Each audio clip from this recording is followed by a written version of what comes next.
The grand hall of the Arcanian royal palace was unlike anything Ethan Vale had ever seen. Towering spires of iridescent crystal reflected light in every color of the spectrum, and the walls themselves seemed alive, pulsing faintly with energy as though the palace were breathing. Floating lanterns drifted lazily above a polished floor, casting a kaleidoscope of light across the enormous banquet tables. Ethan, a human diplomat and cultural liaison, had been summoned to this alien gathering under the pretense of observing interstellar customs. He had attended countless diplomatic events in his career, but nothing could have prepared him for the scale, the opulence, or the danger that lurked beneath the gilded surface of an Arcanian banquet. He adjusted his tie nervously and glanced at the seating chart. It was written in an alien script, elegant but indecipherable to him, though a holographic translator hovered at the edge of his vision. Each table was assigned with precision, and each seat carried meaning, alliances, rivalries, power. Sit in the wrong seat, and one could offend the entire court, an offense punishable by exile, imprisonment, or worse. Ethan had one instruction from his superiors: do not make a scene, do not draw attention, and for the love of all that was sane, do not sit where you do not belong. He walked forward, scanning the tables for the one designated for human representatives. Or at least, what he thought was the correct table. The hall was crowded, and his translator flickered intermittently, occasionally misreading the signs. Finally, he saw a chair that seemed isolated but prominent. Perhaps it was the seat of honor. Perhaps it was meant for the most distinguished guest. With a polite bow, he lowered himself into the chair. Almost immediately, the entire hall froze. Conversations ceased mid-sentence, and the floating lanterns dimmed as though the palace itself had sensed a transgression. Ethan froze. A voice, deep and melodic, echoed across the hall. "You dare sit there." Ethan looked up to see her. Princess Kylera of Arcania, the youngest, deadliest, and most feared member of the royal family. Her eyes glowed like molten gold, and her armor-like ceremonial robes shimmered with an energy that made the hairs on Ethan's arms stand on end. She moved with a grace that was both terrifying and mesmerizing. Her hand rested casually on the hilt of a blade that, by human standards, could cut through the hull of a starship. I thought this was the human seat," Ethan stammered. Kylera's gaze sharpened. "No one sits here without my permission." She stepped closer, the ground humming faintly beneath her boots. "And yet, you have chosen this seat freely." Ethan swallowed hard. I didn't mean to offend." Kylera raised a finger. "Offense is irrelevant. Choice is what matters. And by your choice, you have bound yourself to me." Ethan blinked.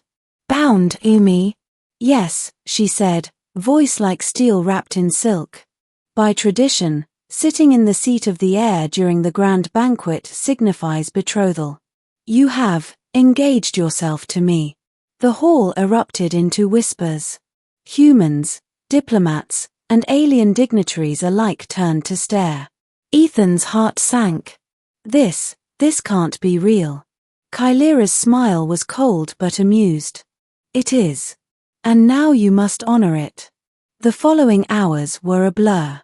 Ethan was escorted to a private chamber within the palace, where Kylera continued her interrogation of him. Every question tested not only his knowledge of alien customs but his composure, his courage, and, more dangerously, his instincts for survival. "You do not understand our ways," Kylera said, pacing. "Betrothal is not ceremony alone. It is responsibility. It is trust. It is survival."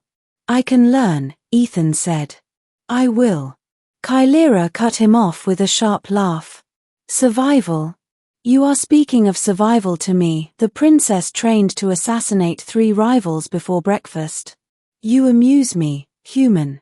Ethan blinked. "Wait, you're an assassin?" "I am many things," she said. "Dangerous, cunning, lethal. And now, you are mine." The days that followed were both torturous and enlightening.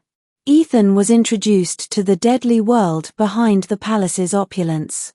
Chimera's private training grounds were a labyrinth of energy blades, anti-gravity courses, and simulations of political intrigue that could kill as quickly as any sword. He learned to dodge attacks, to read her subtle signals, to anticipate her movements.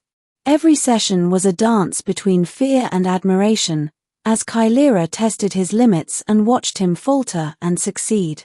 "You are stubborn," she said one morning, after he survived a simulation that most human recruits would have failed. "Stubborn?" he asked, panting. "You live," she said simply. "Which is more than many have done under my tutelage." Ethan realized slowly that surviving her trials was more than a matter of skill. It was trust, intuition, and, strangely, respect. And Chimera, for all her lethal reputation, seemed to be evaluating him constantly, searching for some spark of courage, cleverness, or loyalty that would make him worthy of her bond. It wasn't long before politics entered the picture. The Arcanian court, a web of alliances and betrayals, could not ignore the human engagement. Some saw it as a threat, others as an opportunity. Ambassadors whispered, rivals plotted, and the princess's enemies, numerous and deadly, took notice of Ethan. One night, as the moons of Arcania glowed through the palace windows, Chimera confronted him with a blade at his throat. "You are naive if you believe engagement is safety," she said softly. "Your enemies are many. If you cannot fight, think, and act with me, you will die."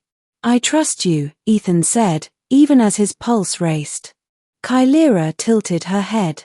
"Do you? Trust is fragile. And yet, you have proven yourself by surviving the first trials. Soon, the real test begins." The test came sooner than either expected. A coup erupted within the royal family, a faction seeking to overthrow Chimera's line and seize the throne. Their assassins infiltrated the palace, cutting off exits and disabling security fields. Ethan, armed with only a blaster he barely knew how to use, followed Chimera through the labyrinthine corridors of the palace. She moved like a shadow, striking silently, leaving incapacitated enemies in her wake. But this time, Ethan had to act. He saved Chimera from a hidden trap, redirecting a plasma blade with a well-aimed shot and a quick decision that risked his life.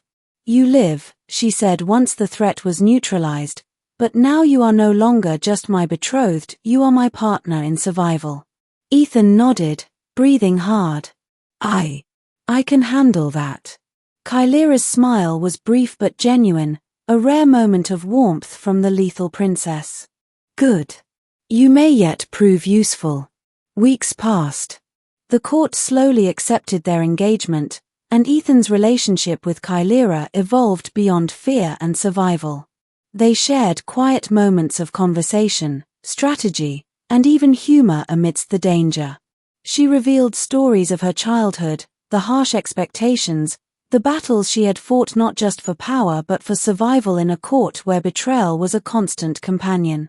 Ethan, in turn, shared his human perspective, his dreams of exploration, and the simple pleasures of life on Earth, stories that made Chimera's golden eyes soften with curiosity and, perhaps, admiration. One evening, on the palace balcony overlooking the city's glowing skyline, Chimera stood beside him, her hand brushing his. "You have changed my perception," she said quietly. "I thought humans weak, indecisive, fragile. Yet you, stubborn, curious, foolish, have endured more than any of my usual allies." "I've learned from the best," Ethan said, smiling. Chimera's eyes glinted, a mixture of amusement and approval. "Perhaps, you are not completely worthless.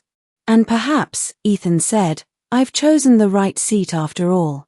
For the first time, the human and the deadliest princess of the galaxy stood together, not as captor and captive, not as teacher and student, but as equals, partners bound by choice, trust, and the unspoken thrill of surviving the impossible together. The palace, with all its danger and intrigue, was no longer a prison. It had become a proving ground, and from that proving ground, a bond forged in chaos and courage emerged, one that neither diplomacy nor assassination could ever break. And though Ethan had only intended to observe, to attend a banquet, one simple mistake, the wrong seat, had changed his life forever.